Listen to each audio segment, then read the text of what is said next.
네, 수원과학대학교 학생 여러분 안녕하세요. 저는 멀티미디어 디자인학과 과대표 홍예인입니다. 반갑습니다.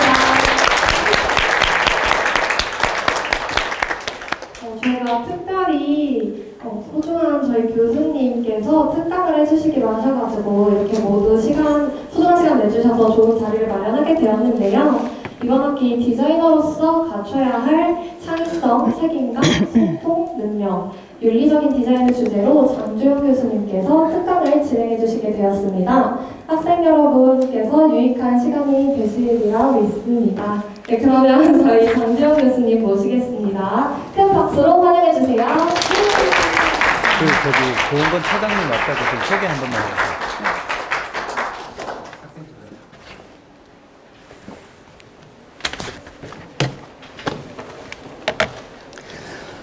네, 안녕하세요. 지금 소개받은 장주영입니다.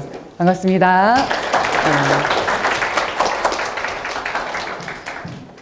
네, 오늘 여기 지금 많이 오신 분들 보니까 저도 앉아서 보는 입장이면 참 좋겠다라는 생각이 갑자기 많이 드네요. 좀 전까지도 하나도 떨리지 않았었는데 갑자기 이제 긴장이 되면서 손이 조금 떨립니다. 네, 오늘 어려운 시간 내주셔서 너무나 감사드리고 제가 열심히 준비를 했습니다. 그러나 여러분들은 빨리 집에 가고 싶으시죠? 그러니 제가 압축을 해서 빠르게 진행을 해보도록 하겠습니다. 그리고 오늘 제가 뭐라고 준비한 이 특강에 오늘 어려운 자리를 해주신 또 귀한 분이 계셔서 저 학생처장님이신 고흥건 교수님께서 오셨습니다. 한번 일어나서 인사해 주시면 저기 계시네요. 네.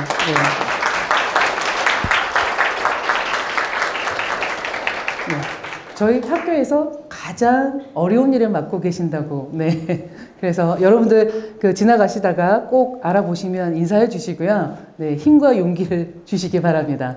네. 그러면 진행을 하도록 하겠습니다. 저는 오늘 제가 준비한 강의의 제목이 이 디자인, 세상을 바꾸는 윤리적 마법이라는 제목으로 진행을 합니다. 네.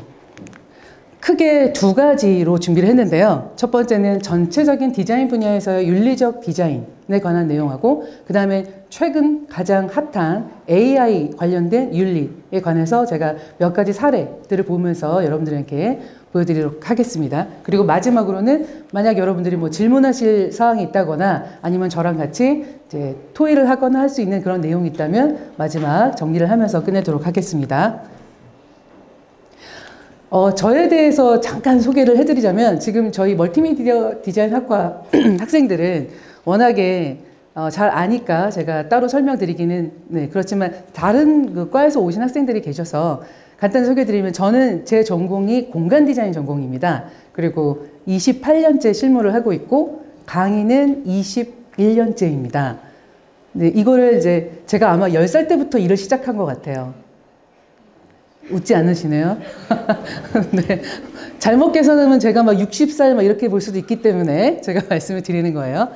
자, 윤리적 디자인 하면 여러분들이 생각나시는 여러 가지들이 있을 텐데, 가장 중요한 주제는 우리가 하는 디자인은 누구를 위해서 하는 것인가에 대한 생각을 오늘 꼭 한번 다시 해보셨으면 좋겠습니다. 오늘 시간을 통해서. 자, 이 그림 많이 보셨죠? 네. 그 유명한 디즈니의 아름다운 공주들, 아가씨들, 이런, 옛날에 많이 보았던 이런 유명한 애니메이션들에 나오는 캐릭터들인데요. 대부분 전부 다 여자고, 전부 공주고, 그리고 누군가의 도움을 받아서 기사회생하는 새로운 삶을 살거나 아니면 갑자기 왕비가 된다거나 그런 식으로 삶이 바뀌게 되는 그런 대표적인 캐릭터들이죠. 근데 이 캐릭터들이 굉장히 비윤리적인 그런 캐릭터들이다. 내용 자체도 그렇고 왜 여성들은 꼭 백마탄 왕자님이 나타나서 구해줘야 되느냐라는 그런 비판을 많이 받게 됩니다. 그래서 나름대로 노력하면서 나온 게 뮬란이라든지 여러분 그런 애니메이션 아시나요? 디즈니에서 나왔던. 그래서 여성이 마치 남성처럼 이렇게 강하게 나서서 세상을 구한다든지 이런 캐릭터들이 나오기 시작했는데 그럼에도 불구하고 비판은 멈추지 않았어요. 그런데 이제 나중에 픽사에서 디즈니를 사면서 다양한 지금 뒤에 나오는 이런 네, 인사이드 아웃 네, 저 개인적으로 되게 좋아하는 애니메이션이고요. 토이스토리나 아니면 저희 풍선 많이 나온 게 뭐죠? 네. 눈물이 그냥 막 네, 요즘 그 유명한 드라마처럼 막 그냥 절로 눈물이 나오는 감동적인 애니메이션이죠. 이 애니메이션 작품들을 통해서 기사 회생하게 됐습니다. 그러니까 윤리관 자체를 굉장히 확장시키는 계기가 됐죠. 이 영상 한번 보실게요. 여러분들이 이 영상을 보고 느낀 점을 한번 말씀해 주시면 좋겠어요.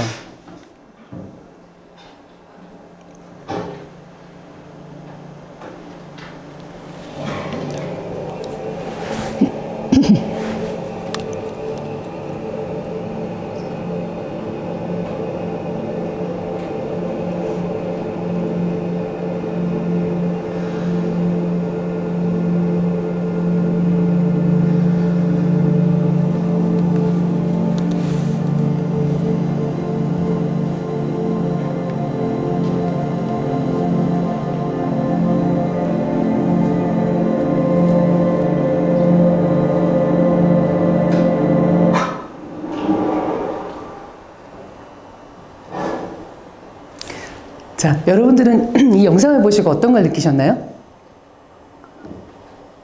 좀 황당하죠? 네. 느낌이 어떠세요? 여기 나오는 남자분이 차 안에 들어가서 뭔가 그 자살을 하는 것 같은 그런 느낌이 들죠? 근데 자살이 아니라 어떻게 되죠? 다시 나오죠? 차고에서. 이게 이제 현대 자동차 광고였는데, 현대 자동차에서 이 광고를 내면서 배기가스가 우리 차에서는 굉장히 깨끗한 게 나와서 자살을 시도할 수 없다. 그러니까 일어나지 않는다라는 걸 보여주는 광고였어요. 너무 황당하잖아요. 그래서 사람들이 비난을 엄청나게 많이 하면서 광고를 네, 멈추게 됐어요. 네, 이런 비윤리적인 이런 내용의 광고들도 굉장히 흔하게 일어나고 있습니다. 그리고 또 하나는 여러분들 혹시 롤리캠 또는 스노우 이런 앱을 아시나요? 네. 그 앱을 이용하면 굉장히 이쁘게 찍히잖아요. 그러니까 이 동영상 형태로 예쁜 스티커를 보여주면서 그걸 합성해서 굉장히 이미지가 좋게 나오는 똑같은 앱이에요. 사용 방식이나 뭐 이런 것들이 굉장히 비슷한데 문제는 뭐냐면 왼쪽에 있는 것이 스타트업에서 만든 거예요. 그리고 오른쪽에 이 스노우는 네이버에서 만든 거예요. 네. 근데 이 앱의 출시일이 겨우 4개월 차이였어요. 이 롤리캠이 먼저 나오고 그 다음에 스노우가 나왔거든요. 그래서 이제 스노우의 어떤 앱의 형태라든지 그다음에 스티커, 심지어 여기 지금 내용이 나오는데요. 서비스 컨셉도 비슷하고요. 스티커 디자인도 비슷하고 심지어 광고에 나오는 배경 음악까지 거의 비슷했어요. 거의 똑같다고 할 정도로. 그래서 엄청나게 많은 비난을 받게 됩니다. 왜 하필 대기업이 스타트업의 그런 특별한 기술이나 이런 거를 따라할 수밖에 없었는지 그렇게까지 해야 되느냐라는 이제 윤리적인 비난을 받게 됐죠. 그럼에도 불구하고 이제 사람들은 그냥 비슷한 서비스이기 때문에 좀 뭐 비슷하게 나올 수도 있지 않느냐. 그건 어쩔 수가 없는 거 아니냐. 이런 얘기도 나옵니다. 그래서 이 창업 생태계를 키우기 위한 이 스타트업의 아이디어를 베끼는 것이 아니라 대기업은 이런 스타트업을 투자하는 이런 방식으로 바뀌어야 되지 않을까라는 네, 그런 생각을 하게 되는 사건이었습니다. 여러분도 혹시 이런 거 많이 보셨죠? 왜 약봉투를 딱 엮는 순간 새까맣게 네, 조그만 글씨로 써있는 설명서 많이 보셨죠? 네, 저는 이제 노안이 온 지 한참 돼서 돋보기 없이는 절대 저걸 볼 수 없거든요. 여러분은 잘 보실 수 있을 거예요. 근데 아무리 해도 고쳐지지 않는 것. 그 조금 이렇게 나아졌다고 하는 예를 들자면은 굉장히 그 설명서가 커졌죠. 그림도 들어가고. 그래서 조금 더 친절해지긴 했는데 이 두께감 때문에 조금 더, 네, 안 그래도 좀 불편한 감 같은 것도 아무래도 아직까지 존재하고 있습니다. 그래서 이런 사례도 네, 윤리적인 부분에서는 좀 더 고쳐야 되는 부분이 아닌가라는 내용이고요. 그리고 우리가 흔히 보는 도심에서의 이런 도로들 많이 보시죠? 보시면 여러분들 길거리에 가다가 보행자를 위한 이게 진짜 보행자를 위한 도로인가? 보도인가? 이런 것들을 아마 많이 느끼실 거예요. 특히 경사가 진 그런 보도 같은 거 되게 많잖아요. 그래서 차가 올라가 타기 쉽게 만든다든지 뭐 그런 식으로 해서 아니면 인도에 아예 차 주차장처럼 만들어져 있다든지 이런 거 많이 보실 거예요. 그래서 자동차 통행만 우선시하는 이런 도심의 도로의 이런 비윤리적인 그런 문제들. 그래서 장애인이나 아니면 자전거를 끌고 다니거나 유모차를 끌고 다니거나 하는 사람들을 위한 그런 부분에 대해서 고민을 항상 해야 되지 않을까라는 그런 문제도 네, 항상 존재하고 있습니다. 그리고 여러분 혹시 이거 보셨나요? 네, 이런 제품이 어마어마하게 많아요. 실제로 이것이 풀인가 하고 집어보면 풀이 아니고 뭐 껌이었다든지 뭐 이런. 그래서 이걸 펀슈머라고 하는데 그냥 재미이죠. 재미인데 만약 글씨를 읽을 수 없고 그리고 이 진로라는 게 소주라는 거를 알지 못하는 어린아이들 같은 경우가 이런 제품을 봤을 때 이걸 어떤 식으로 쓸까요? 이게 지금 방향제거든요. 진로라고 써 있지만 실제로는 제품은 방향제예요. 그래서 그런 제품들을 자꾸 많이 출시를 하게 되면 이런 안전사고라든지 이런 것들이 많이 일어날 수 있기 때문에 이것도 이제 대표적인 그러니까 윤리적인 측면에서 봤을 때는 좀 문제가 되는 사례라고 할 수 있습니다. 그러면 윤리적인 디자인이라는 것은 무엇일까요? 윤리적인 디자인. 여러분은 어떻게 생각하세요? 윤리적인 디자인이란? 네. 제가 윤리적인 디자인의 몇 가지만 보여드릴게요. 제가 직접 지금 왼쪽 편에 계시는 경찰관 분이신데 이분이 개발하신 어떤 제품이 윤리적으로 또 그리고 노인들의 어떤 도로 통행이나 이런 데 굉장히 도움을 준다 그래서 2022년도에 공공디자인 대상을 받으신 분이에요. 네, 받으신 그런 작품입니다. 이 기둥이나 이런 데 건널목 앞에 여러분들도 아마 보셨을 거예요. 이렇게 도로를 다니다 보면 건널목을 건너는데 굉장히 시간이 오랫동안 걸리는 노인분들, 반도 못 건너는 그런 분들 많이 보셨을 거예요. 네, 그런 분들이 굉장히 주변에 많다는 거를 이 경찰분께서 보시고는 어떻게 하면 잠시라도 쉬고 계시고 에너지를 비축할 수 있는 뭔가를 만들 수 있지 않을까 해서 만들어진 것이 이름이 이제 장수의자라는 것이 이제 만들어졌고요. 그래서 상도 받았고, 지금은 어떻게까지 운영되고 있는지는 모르겠으나 이게 또 일반 사람들이 다니기에는 좀 불편한 점이 없지 않아 있어요. 이게 또 고장도 자주 나고 하는 그러니까 장단점이 어느 쪽에 내가 우선순위를 하겠느냐에 따라서 좋은 디자인이 될 수도 있고 또 나쁜 디자인이 될 수도 있습니다. 그러나 일단 목적은 굉장히 좋았고 대상을 받을 정도로 그런 훌륭한 그런 윤리적인 디자인의 대표 사례라고 할 수가 있습니다. 자, 이 영상에 보이는 서클들이 어떤 건지 한번 영상 한번 보실게요.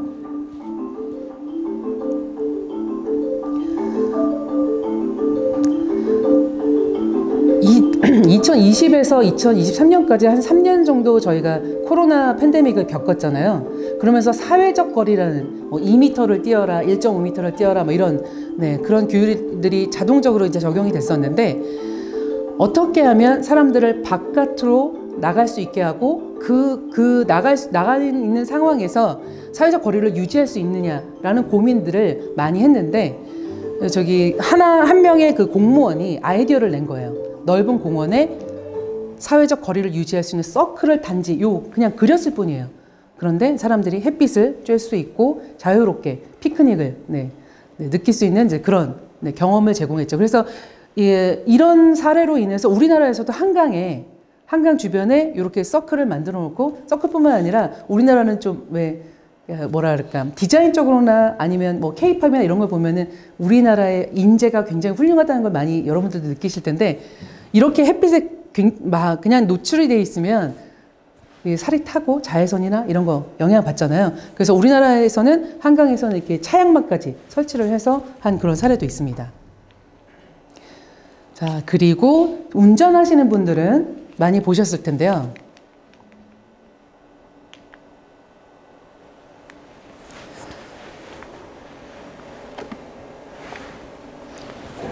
다음으로 넘어가네요.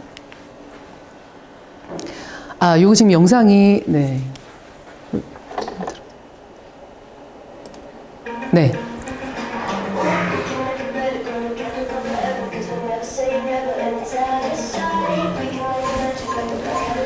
운전하시다 보면은 내비를 보면서도 길을 잃는 경우가 굉장히 많아요. 저 같은 경우도 그런데 특히 엑시트로 나갈 때, 길이 바뀔 때, 이럴 때 그런 거를 이제 색깔로 구분을 해서 네, 운전자를 편하게, 운전이 편안하게, 그리고 더 궁극적으로는 도로에 다니는 사람이나 뭐 차나 다 안전하게 운전을 할 수 있게. 예.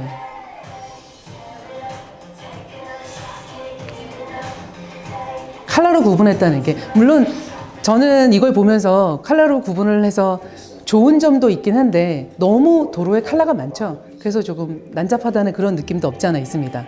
자, 요 영상에 나오는 것은 1963년인가 굉장히 오래전에 만들어진 건데, 자, 아프리카의 이제 물 부족한 그런 지역입니다. 그런 지역에 많은 양의 물을 한 번에 쉽게 옮길 수 있는 방법을 어떻게 하면 제한할 수 있을까 해서 만들어진 겁니다.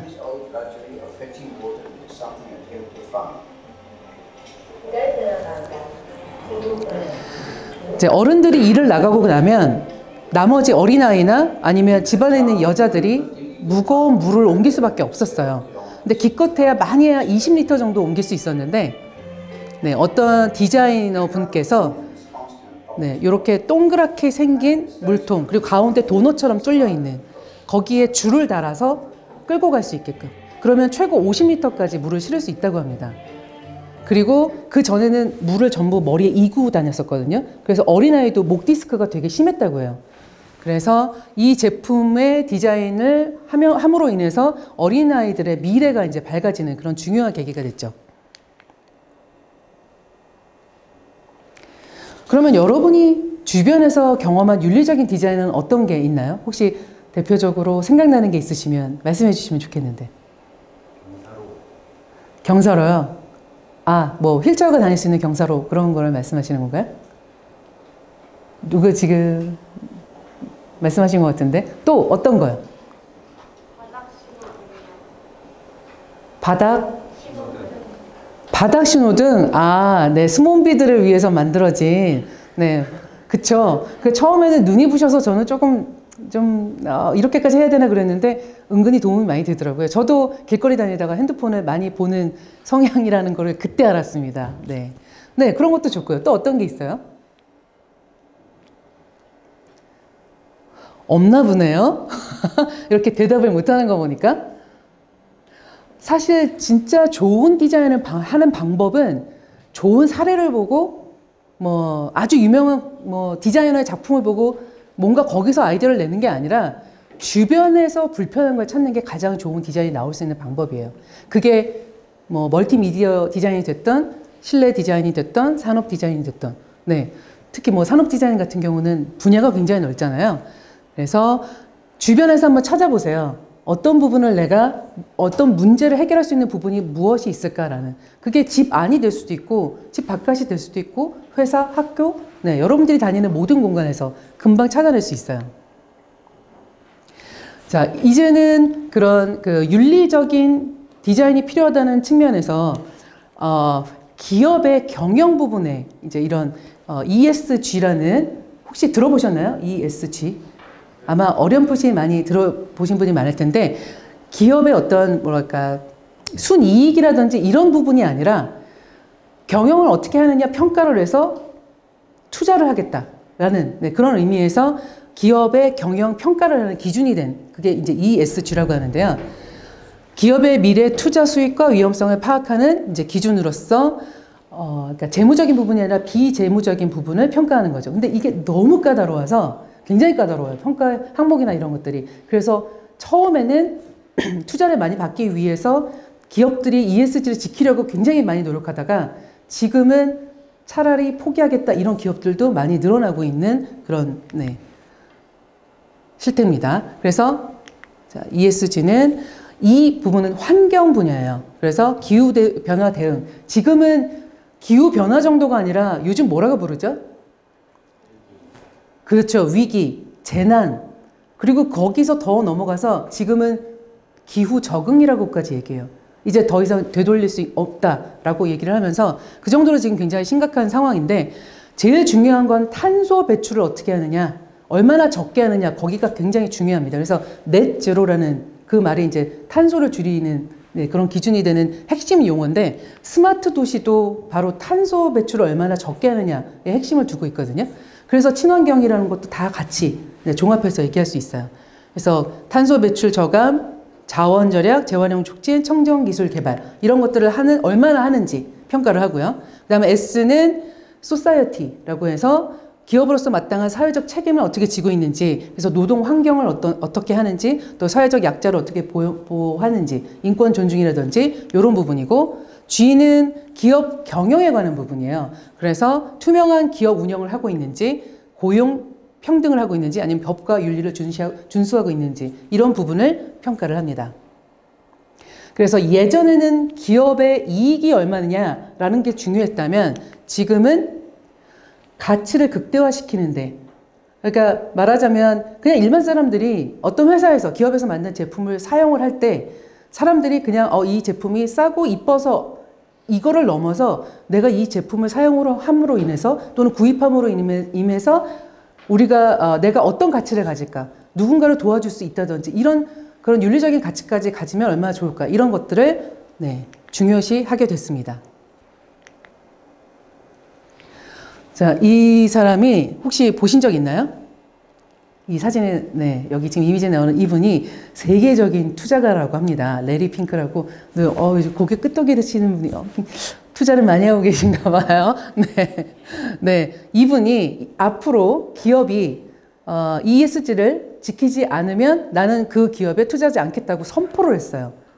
굉장히 충격적인 일이죠. 네. 그래서 불확실성 시대의 환경이나 사회 지배 구조라는 복합적 리스크에 얼마나 잘 대응하고 지속적 경영을 이어갈 수 있느냐, 이것이 가장 중요하다라고 해서 이 투자자들부터 벌써 이런 움직임을 오래전부터 가지기 시작했고요. 그리고 여러분들 이 그래프가 그 이산화탄소 배출을 뜻하고 있어요. 지금 보시면 여기 1860년대 무슨 일이 있었죠?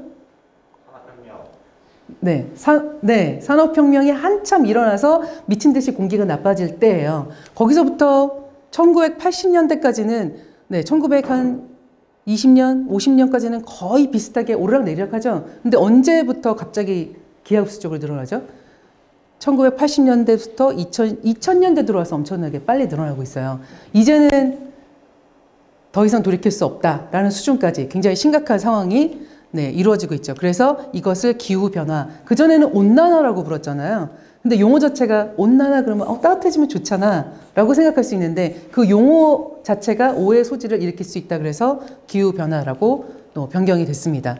그리고 ESG 경영을 하는 가장 대표적인 기업인데요. 여러분들 파타고니아는 잘 아시죠? 파타고니아의 사장이 굉장히 괴짜예요. 괴짜인데 이 사람이 처음부터 뭘 어떻게 하겠다는 그런 계획이 있었던 게 아니라 이 암벽 타기를 굉장히 좋아하거든요. 근데 암벽을 탈 때 꼭 필요한 도구가 뭐예요? 암벽을 탈 때 이렇게 암벽이 아무도 가지 않은 그런 암벽을 타려면 일단 찍어야 되죠. 그렇죠?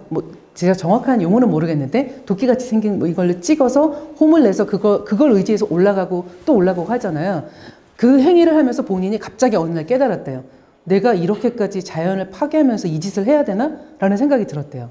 그래서 ESG 경영을 하기 시작했습니다. 그래서 지금 보시면 이게 지금 포스터처럼 나와 있는데 이 자켓을 사지 말래요. 파타고니아에서 제품을 출시를 했는데 이 자켓을 사지 말라라고 했어요. 이 자켓을 사는 순간 이게 뭐가 될 거라고 생각했을까요? 기업에서는 제품을 사주면 너무 좋잖아요. 소비자가 제품을 사주면 기업의 이윤이 되지만 이 자켓을 삼으로 인해서 이걸 얼마나 오랫동안 입느냐, 그리고 이게 또 폐기되면 그 쓰레기가 어떻게 되느냐, 이런 것까지 다 고민을 해서 이제 신중한 결정을 하라는 거예요. 어떤 제품을 사든 신중한 결정을 하라. 그래서 그것뿐만 아니라 재활용을 이용해서 이제 어떤 원단을 만들어서 제품으로 활용한다든지 이런 노력들을 굉장히 많이 하고 있습니다. 그래서 ESG 경영에서는 가장 유명한 회사가 이 파타고니아, 가장 처음에 시작한 회사입니다. 그 다음으로는 요즘 제일 핫한 AI 분야에서 이제 윤리에 대해서 얘기를 하고 싶은데요. 여러분들은 지금 AI가 윤리적이라고 생각을 하시나요? 어떻게 아니라는 분들 되게 많네요. 아직 갈 길이 굉장히 멀어요. 그러면 여러분들은 AI를 윤리적으로 활용하기 위해서는 어떤 게 가장 중요하다고 생각하세요? 여러분들이 생각하시기에. 어떤 게 가장 중요하다고 생각하세요?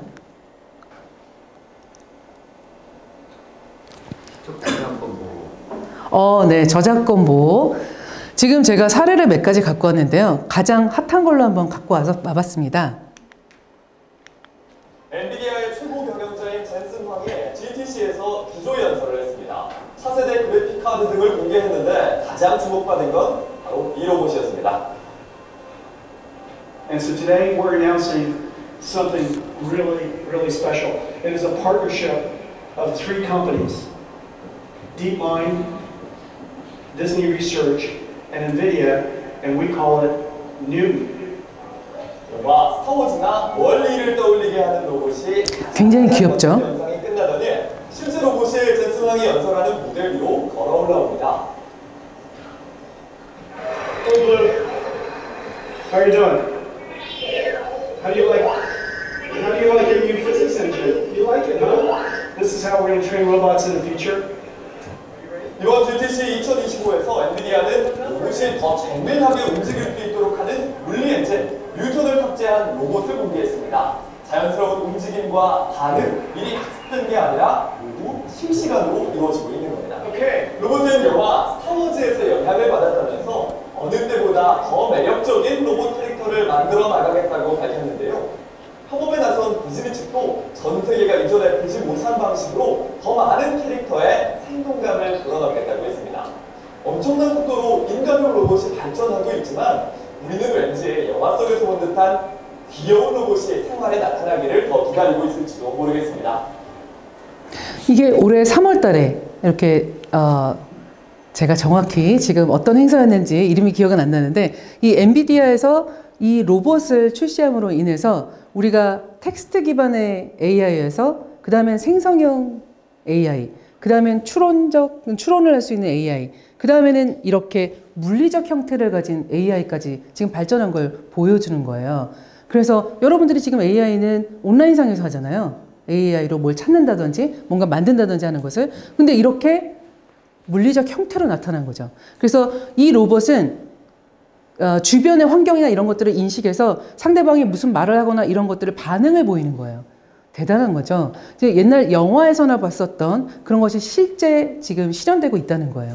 그래서 네, 제가 보기에는 굉장히 처음에 너무 사람 크기로 나오면 좀 압도될 수 있다는 좀 그런 것을 고려해서 귀여운 이미지로 나온 것 같아요. 그냥 보기에는 되게 저런 거 하나 있으면 되게 재밌는 장난감처럼 대화도 하면서 기분도 맞춰주고, 여러분도 왜 요즘에 많이 하잖아요. 챗 GPT나 이런 거 아침에 오늘 날씨 어때? 주요 뉴스 8가지로 정리해줘. 뭐 이런 거 대화로 하잖아요. 다들 하잖아요. 그쵸? 네. 네. 이제는 그게 물리적 형태로 나타나서 여러분들 주변에 로봇으로 존재하게 될 거예요. 이제 그게 얼마 남지 않았다고 합니다. 그리고 또 요즘 핫한, 여러분들 많이 하셨죠? 네. 지브리풍의 챗 GPT로 만드는, 네. 여기저기 엄청 많더라고요. 네. 일반 사람들 뿐만 아니라, 네. 이것도 지브리풍만 있는 줄 알았더니, 뭐, 심슨도 있고, 레고도 있고, 네. 기타 여러 가지, 네. 유명한 작품들도 이렇게 지브리풍으로 이렇게 바뀔 수 있는, 쉽게, 네. 할 수 있는 이런 식으로, 네. 여러분 요즘 이거 보셨나요? 네. 보기만 해도 눈물이 날 것 같은데, 네. 이런 것도, 네. 지브리풍으로 이렇게 바꾸면 이런 형태를 보인다. 심지어 오픈 AI의 CEO인 샘 올트만도 네, 이렇게 본인 프로필 사진에 지브리풍으로 바꾼 걸 볼 수가 있습니다. 이 정도로 전 세계 사람들이 열광을 하고 있어요. 근데 여러분들은 어떻게 생각하세요? 이게 어떤 한 사람의 화풍이잖아요. 그쵸? 그걸 그냥 막 써도 괜찮은 건가요? 어떻게 생각하세요? 좀 애매모호하죠? 되게 애매모호하죠? 절대 못 쓰게 하기에는, 그쵸? 그러기에는 좀 아닌 문제인 것 같고, 네. 그래서 이런 문제들이 상당히 심각한, 콘텐츠 원작자의 저작권이 어디서부터 어디까지냐. 이 범위가 지금 확실히 정해져 있지가 않아요. 그래서 여러분들은 즐겁게 쓰고 있지만 원작자는 미칠 노릇입니다. 네. 앞으로 이것뿐만 아니라 더 많은 사람들의, 원작자들의 작품들이 있을 거 아니에요. 그래서 AI 학습을 얼마나 투명하게 시키느냐가 굉장히 중요해요. AI 윤리에서는 투명성이 그렇게 굉장히 중요한 부분입니다. 그리고 기준을 만들어야 된다. 책임 있는 기준.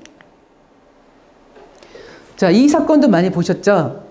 2023년, 불과 2년 전 일이에요. 2023년 5월인가 있었던 일인데, 네. 이게 진짜 일어난 일인 줄 알고 사람들이 깜짝 놀랐었어요. 저도 정말 놀랐었거든요. 이게 너무 진짜 같아서. 근데 나중에 보니까 AI가 딥페이크로 만든 네, 영상, 이미지였던 거죠. 그런데 문제는 주가가 여기 보면 미친 듯이 하락했어요. 한순간에. 말하자면 AI가 만든 이미지로 시장 전체가 흔들릴 수 있었던 첫 번째 사건이었어요. 이게 굉장히 큰 계기였던 거죠. 딥페이크의 위험성이 얼마나 큰지. 그래서 AI 가짜 이미지의 위력이 얼마나 대단했는지, 그리고 AI로 인해서 인터넷 정보에 대한 신뢰도가 굉장히 하락을 한 거예요. 실제로 지금 여러분들이 AI로 무슨 정보를 찾을 때 완벽하게 어떤 사실에 근거하고 전혀 거짓이 없고 아니면 틀리지 않은 정보를 얻는다는 것은 여러분들이 다 확인을 해야 돼요. 사실 그게 네, 쉽지는 않거든요. 자, 그리고 얼굴 인식 기능도 있어요. 그래서 중국에서는 수만 명이 모여드는 콘서트장에서 범인을 잡았대요. 얼굴을 다 입력을 해놔서. 그러면 여러분들은 와, 그러면 범인 잡기 쉬우니까 이거 다 해야 되지 않냐? 라는 생각을 하실 수도 있을 거예요. 해야 될까요? 아니요. 네. 왜 아니라고 생각하세요? 검열이 가능하니까. 그렇죠. 이게 그러니까 개인 정보 보호 차원에서도 굉장히 위험한 일이죠. 그리고 오류도 있을 수 있잖아요. 지금 AI가 그렇게 완벽하지 않기 때문에. 그래서 AI와 컴퓨터 비전의 결합으로 인해서 얼굴을 인식할 수 있는 것이 나왔는데 개인정보 문제가 있고 편향성이라고 얘기하는 거는 여기서 말하면 인종이라든지 성별이라든지 이런 거에 굉장히 편향성을 가지고 있어요. AI가 아직도 여전히. 그리고 해킹을 하기가 쉬울 수도 있고 데이터 보안의 문제도 있습니다. 그리고 무단 감시를 할 수가 있어요. 여러분들이 아무 죄를 짓지 않았는데도 경찰이 항상 감시하고 있다고 생각하면 기분이 좋지 않잖아요. 그렇죠? 자, 그리고 이 사진은 어떤 여성분이 면접을 봤어요. 면접을 봤는데 AI를 통해서 그러니까 면접관이 사람이 아니었고 AI였던 거예요. 근데 이 사람이 일에 대한 성과는 만점을 받았어요. 그런데 면접을 할 때 본인이 말하면서 이렇게 행동하는 것들이 있죠. 그런 것들이 마음에 안 든다고 거기서 AI한테 점수를 많이 깎였어요. 그래서 떨어졌어요.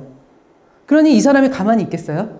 그래서 이제 소송을 하고 난리쳐서 어쨌든 이겼어요. 그런데 문제는 이 사람이 그때 충격을 너무 심하게 받아서 정신적인 스트레스가 엄청나게 컸다는 네, 그런 사건입니다.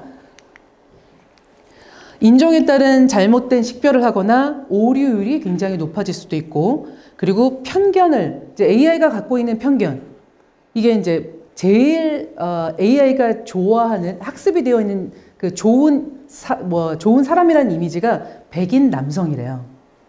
네, 백인 남성. 그리고 제일 나쁘다고 생각하는 이미지가 흑인 여성, 뭐 이런 식으로. 네, 그렇게 되면 그게 누가 시킨 거예요? AI가 그런 식으로 편향된 학습이 되었다는 건 인간이 그렇게 시킨 거죠. 그래서 여러분들이 AI를 사용할 때는 되도록이면 좋은 방향으로, 좋은 쪽으로 잡고 사용을 하셔서 학습을 시키셔야 돼요.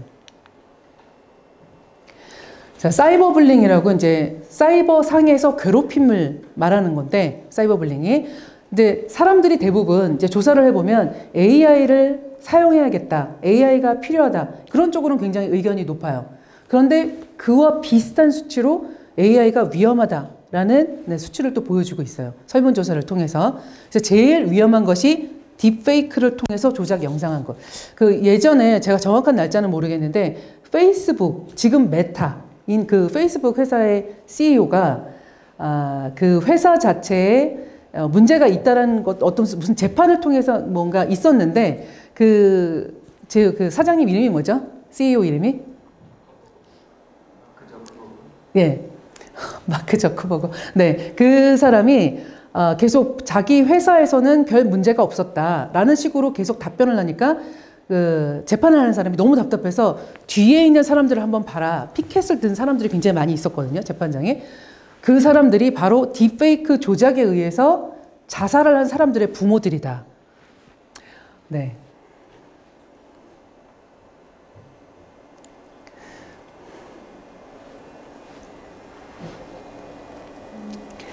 네, 그리고 자동으로 개인정보가 수집되는 부분들, 그리고 허위 정보 생성이나 해킹, 악성 댓글 이런 것들이 AI로 인해서 아주 문장력도 좋아요. AI가 작성하는 거 보면 요즘에 왜 요약을 잘하는 AI도 나왔잖아요. 동영상 내용 요약, 뭐 논문 요약 이런 것들도 네. 그래서 AI가 그런 부분에서는 굉장히 훌륭하지만 사용하는 사람이 어떻게 사용하느냐가 굉장히 중요한 부분입니다.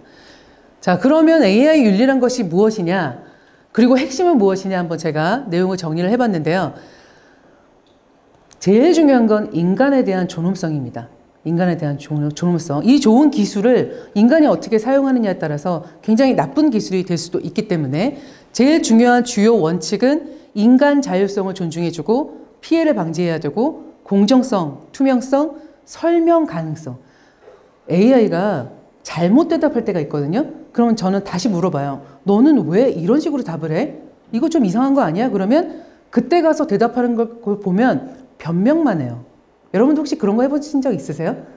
네, 대부분 다 변명을 해요. 정확한 대답을 안 해요. 그래서 제대로 된 설명을 할 수 있는 그런 가능성이 있어야 우리는 믿고 AI를 쓰는 거죠. 목표는, AI 윤리의 목표는 인간에게 해를 끼치지 않고 공정하게 작동하고 모든 과정을 이해할 수 있게 하는, 네, 이게 AI 윤리의 가장 중요한 핵심입니다. 그래서 AI와 인간의 가치가 공존할 수 있는, 이게 가장 AI 윤리의 중요한 핵심이에요. 그래서 전 세계적으로 AI를 이제 윤리적으로 규제를 하기 위한 여러 가지 동향들이 있는데, 제일 먼저 EU에서 시작을 했어요. 자, EU에서 24년, 얼마 되지도 않았죠. 작년에, 작년 딱 1년 정도 됐네요. 포괄적인 AI 규제법이라는 것을 만들었고 압도적으로 찬성으로 통과됐습니다. 자, 대표적인 내용을 보면 주요 목적이 고위험 AI로부터 인간의 기본권과 민주주의를 보호해야 된다. 그리고 주요 금지사항은 생체인식, 그리고 감정 분석, 사회적 점수, 평가 등의 AI를 사용하지 말 것. 아까 면접 같은 거 있죠? 네, 그런 부분이 좀 문제가 될 수가 있죠. 예를 들면. 그리고 처벌 규정은 위반 시 최대 3,500만 유로 또는 기업 이익 매출액의 7%를 벌금으로 내게, 네, 규제를 만들었고요. 그리고 미국 같은 경우, 요즘에 굉장히 시끄러운데요. 네, 안전하고 보안적이며 신뢰할 수 있는 인공지능 개발 및 사용에 관한 행정명령을 만들었어요.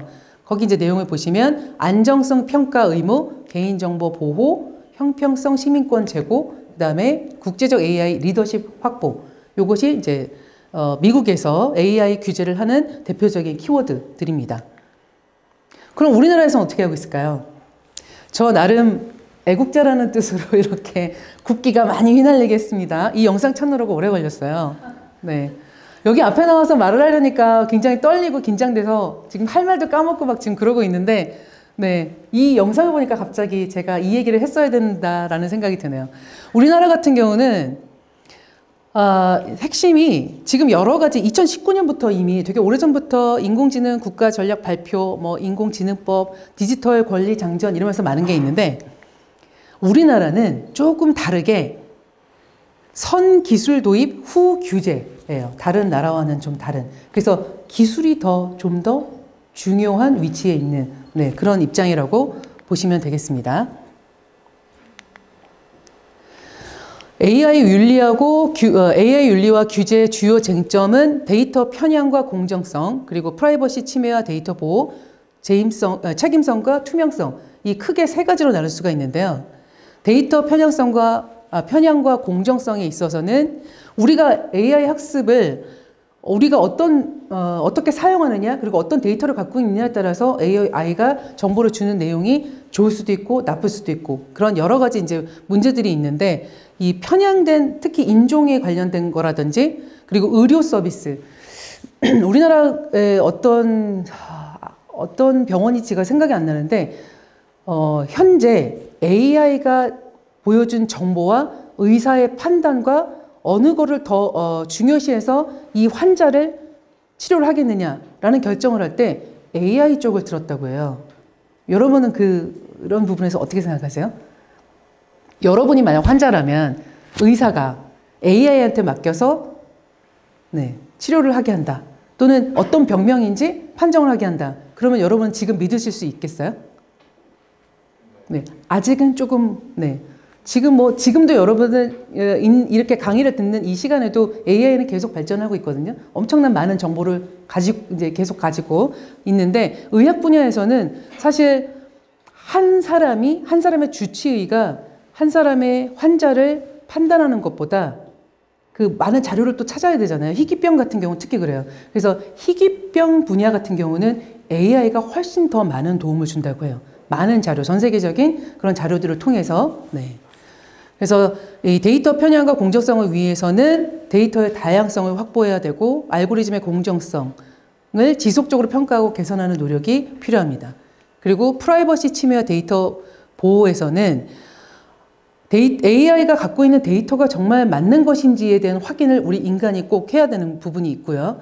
그래서 데이터 익명화, 암호화, 그리고 데이터 사용에 대한 명확한 동의 절차 등 이런 것들을 AI 윤리에서 기준을 세워야겠죠. 그리고 책임성과 투명성. AI의 아까 저작권 같은 거 있죠? 그런 문제도 어디에 어느 정도까지 저작권을 줘야 되는지, 책임은 누구한테 있는지 이런 문제들을 우리가 예의주시해야 되고요. 그래서 AI 시스템 작동 원리가 투명하게 돼야 되고 잘못된 결정을 AI가 책임을 져야 되는데 그 AI가 인간이 만들었죠. 네, 그래서 이게 지금 계속 돌고 도는 그래서 AI 윤리에 대해서 여러분들이 특히 더 주목해야 되는 부분입니다. 그러면 여러분들은 이 지금 많은 기술들이 지금 AI뿐만 아니라 많은 기술들이 발전하고 있는데 이 기술들은 인간에게 전부 다 이루었나요? 여러분들이 생각하시기에. 많이 발전하고 있는 이 기술들이 지금 사실 기술이 너무 빨라서 하루하루 아침에 눈 뜰 때마다 뉴스를 보면은 신기한 기술들이 정말 많이 나오거든요. 그래서 어떨 때는 좀 우울한 감도 없지 않아 있어요. 이렇게 빨리 발전하는데 나는 자연스럽게 도태되지 않을까? 이런 생각까지 들거든요. 네. 저는 그런데 여러분들은 어떠신지 모르겠어요. 그래서 우리는 한번 생각해 봐야 돼요. 과연 기술들이 우리 사람들의 삶을 행복하게만 했는지. 그래서 지금 그 구글 수석 의사결정자라는 이 여자분이 계신데 이 분께서 하시는 말이 AI와 디자인. AI가 생기면 발전하면 디자이너들이 할 일이 없지 않을까? 디자이너 분야가 사라지지 않을까? 막 이런 걱정들을 되게 많이들 하고 있어요. 여러분들도 아마 그런 고민들을 많이 하실 텐데 디자이너는 바로 이렇게 상상하는 것을 구상하고 표현할 수 있는 유일한 사람이에요. 유일한 직업이에요. 일반인들은 상상은 하지만 표현하기가 되게 어렵단 말이에요. 그래서 여러분들이 그 많은 어렵지만 많은 프로그램을 공부를 하죠. 그쵸? 여러분들 아마 잘 세보세요. 내가 할 수 있는 프로그램이 몇 개가 있는지. 꽤 많을 거예요. 네. 그게 다 쓸데없는 것이 아닙니다. 그래서 그런 표현을 잘 해야 되잖아요. 그쵸? 내 머릿속에 있는 표현도 있지만 고객의 머릿속에 있는 것도 표현해 줄 수 있어야 그쵸? 제대로 된 디자인이 나올 수 있잖아요. 네. 더 중요한 거는 아직 구현되지 않은, 그러니까 물리적으로 나오지 않은 것을 요구하는 대로 표현할 수 있는 유일한 직업이라는 거죠. 그래서 디자인과 인공지능, AI, 디자인 대 AI는 요리와 전자레인지다라고 표현을 했어요. 인공지능이 포함된 제품을 디자인하는 것은 AI를 이용해서 신선하고 맛있는 데이터를 준비하고 올바른 학습 알고리즘과 모델을 사용해서 완성된 요리를 먹기 좋게 그릇에 담는 과정이다 라고 했어요. 그러니까 AI가 만들어요. 만드는데 디자이너가 어떻게 만들라는 명령을 줘야겠죠. 명령을 주는데 그 디자이너의 능력이 좋으면 좋은 디자이너가 나오는 거고, 그렇죠? 그래서 AI는 우리가 잘 쓸 수 있는 아주 훌륭한 도구라는 거. 혹시 작년 노벨 물리학상과 화학상은 누가 받는지 아세요? 누가 받았는지? 이분들이 받으셨는데요. 놀라운 건 물리학자는 없어요. 화학자도 없고. 이 두 분이, 지금 여기 한 분은 좀 빠졌는데, 노벨 물리학상은 토론토 대학 컴퓨터공학과, 그리고 또 한 분은 분자 생물학과 이런 분이 받으셨고요. 오른쪽에 노벨 화학상을 받으신 분은 구글 딥마인 워싱턴대 교수, 네, 이분도 생물학인가 전공을 하신 분이에요. 제가 조사한 바로는. 그리고 이분은 구글 딥마인드의 최고 경영자예요. 그럼 화학자가 아니잖아요. 그런 분이 화학상을 받았어요. 결과물, AI라는 그 결과물을 만든 거에 대해서, 물론 여기 지금 생물학자 같은 경우는 AI라는 도구를 이용해서 생물학 분야에 엄청난 기여를 했어요. 그 사건 때문에 상을 받으셨는데, 결국 이렇게 보면은 누가 받았냐? 사람들이 받은 것 같지만 사실은 이 두 개를 AI가 받은 거예요. AI가 한 결과물을 가지고 이 사람들이 상을 받았으니까요. 그래서 우리는 앞으로 이 상을 받은 이런 것들을 보면은 도대체 AI가 기여한 분야가 더 큰 건지 아니면 사람이 기여한 게 더 많은 건지 이런 거에 대한 고민을 좀 해야 되거든요. 그래서 저작권 보호 문제도 우리가 어디까지 저작권을 보호할 건지, 그리고 AI가 준 정보가 정말 맞는 건지, 데이터나 이런 건지, 그리고 그 딥페이크 같은 경우는 진짜 이 사람인지 아닌지 구분이 되게 어렵잖아요. 그래서 구분 가능성, 이런 부분에 대해서 굉장히 AI 윤리에서 중요한 부분입니다. 자, 그러면 제가 여태까지 지금 얘기했던 내용을 한번 지금 막 널어져 있는 단어들을 총 정리해서 제가 AI와 인간이 제대로 공존하면서 살 수 있기 위해서는 여러 가지 이제 특성들을 제가 좀 정리를 해봤는데요. 공공성, 통제 가능성, 그다음에 투명성, 설명 가능성, 그다음에 공정성, 안정성과 보완성, 그다음에 다양성, 포용성, 이렇게 나눴습니다. 그리고 각각의 내용은 제가 다 읽으면 너무 지루해질 수가 있으니까 앞에 있었던 사례를 포함해서 제가 보여드렸던 내용을 정리했다고 생각하시면 돼요. 제일 중요한 거는 AI 기술, AI라는 것과 인간이 행복하게 공존하는, 그걸 위해서 AI 윤리를 어떻게 해야 되느냐. 지금까지 제가 조사한 바로는, 최근 자료나 이런 조사한 바로는 지금 7가지 정도 되는 특성이죠. 요것이 지금 우리가 제대로 AI와 인간이 공존할 수 있기 위해서 필요한 그런 특성들이라고 생각하시면 돼요.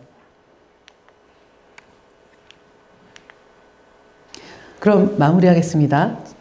시간이 빨리 한다고 해도 시간이 참 많이 지났네요. 미안합니다.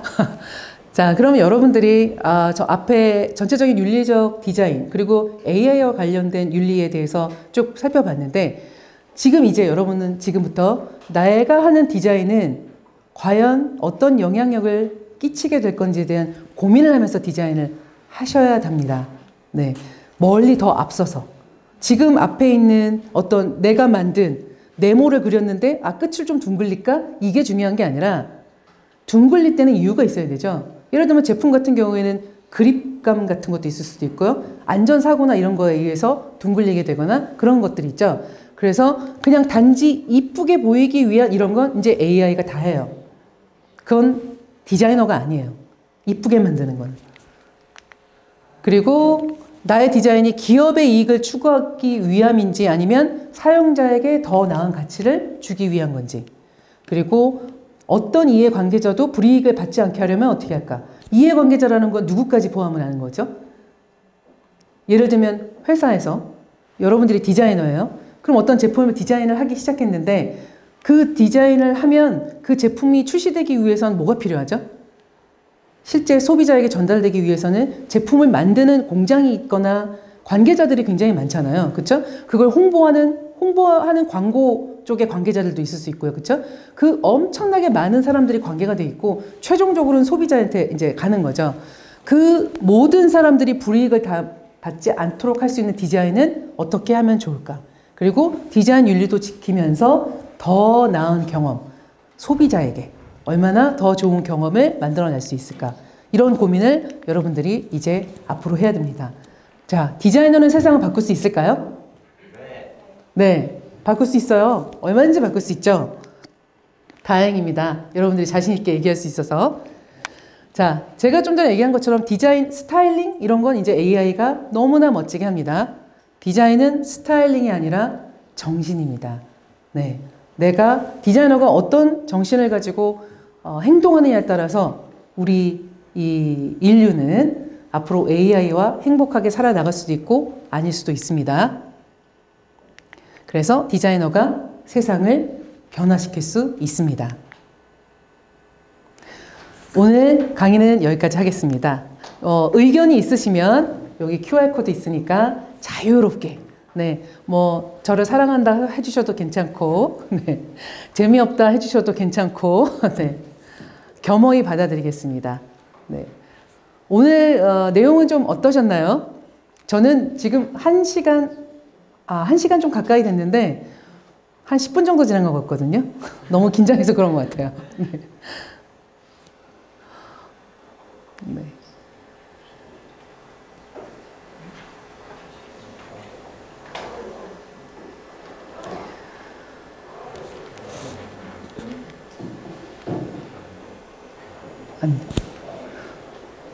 안 되나요? 안 돼? 아, 그래요?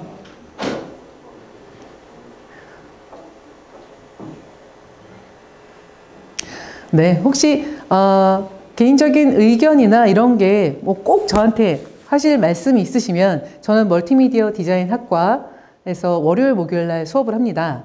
네. 그때 잠시 만나서 얘기를 해주셔도 괜찮을 것 같고요. 우리 멀티미디어 디자인 학과 학생들은 수업 시간에 자유롭게 저한테 지난번 들어보니까 네 어떻습니다라는 얘기를 자유롭게 해주시면 좋겠습니다. 열심히 준비했는데 이게 갑자기 딴 게 뜬다고 하니까 좀 당황스럽네요. 네, 그러면 오늘 여기까지 마치도록 하겠습니다. 긴 시간 감사합니다.